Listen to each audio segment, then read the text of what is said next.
All right, let's get right into it. Picture this. You're cruising at 35,000 feet, and suddenly your passenger jet has to lurch out of the way to dodge a military aircraft that just appeared out of nowhere. I'm not talking about a movie scene here. This was a terrifyingly real event that came this close to being a total disaster. And that really brings us to the core question we're tackling today. In our world of constant tracking and surveillance, how in the world can a massive tanker jet become a ghost in the sky? How can it be completely invisible to a commercial flight that's packed with passengers? To really wrap our heads around how this could even happen, we need to go right back to the incident itself. It all kicked off on what was supposed to be just another routine flight, high above the clouds in a pretty sensitive part of the world. So here's the scene. We're on a JetBlue Airbus A320. Just a normal flight, cruising along a standard civilian flight path. But, and this is key, it's flying near Venezuelan airspace. That's a place where those invisible lines between regular civilian routes and secret military operations can get, well, a little blurry. Then, completely out of the blue, the pilots have to make a split-second life-or-death call. They take immediate and seriously aggressive evasive action, changing both their altitude and their direction. Something is way too close for comfort. So what were they dodging? A U.S. Air Force tanker jet. An aircraft they literally couldn't see on their standard systems until it was almost on top of them. This wasn't just a close call. This was a near miss that could have been absolutely catastrophic. So, you have to be asking, how does a giant military plane fly completely blind to a commercial jetliner? The whole answer, it turns out, comes down to a single piece of technology that our entire air safety system is built on. And we are talking about the transponder. The easiest way to think about it is like an aircraft's electronic fingerprint. It's constantly sending out a signal that basically says, hey, here I am, this is my altitude, and this is how fast I'm going.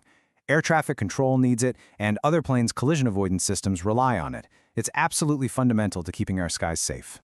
Now, check this out. It's really night and day. With the transponder on, a plane is a known thing. It's visible, it's communicating, it's being tracked. But you flip that switch off, and the plane just goes dark. It becomes a ghost. To all those standard systems, its position is a total mystery. And this quote just hits the nail on the head. Initial reports said the tanker jet was flying without its transponder on. And what that meant was the JetBlue flight had basically zero warning before these two massive planes were dangerously close to each other. So, with the technology failing them, the safety of every single person on board came down to the human element.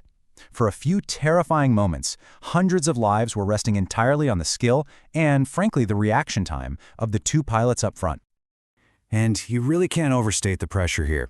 We're talking about just a few seconds to process a deadly threat and wrench a massive passenger jet out of the way. I mean, this is the exact scenario every pilot trains for, but prays they never ever have to face for real.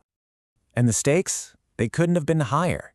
You had over 100 passengers and crew on that JetBlue flight, all of them totally unaware that a potential disaster was just averted, all thanks to some incredibly quick thinking in the cockpit.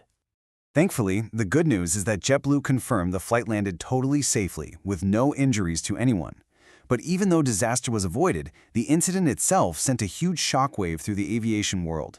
The real question wasn't just what happened, but why it was even possible in the first place. And that's the crucial point here.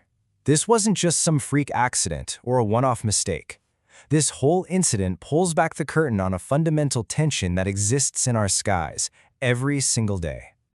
See, on one hand, you've got the military. For operational security, they sometimes need to fly dark with their transponders off. But on the other hand, you've got civilian airlines, where safety is everything, and that safety depends on every single plane being visible.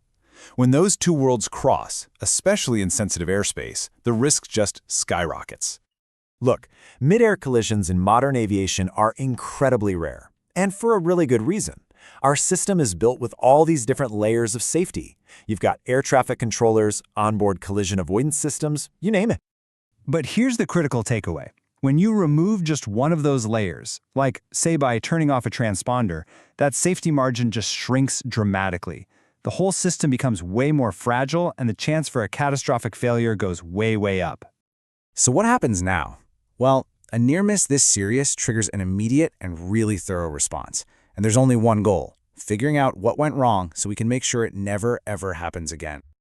You can bet authorities are treating this as a serious safety incident. A full investigation is going to dig in and analyze why the existing coordination protocols failed.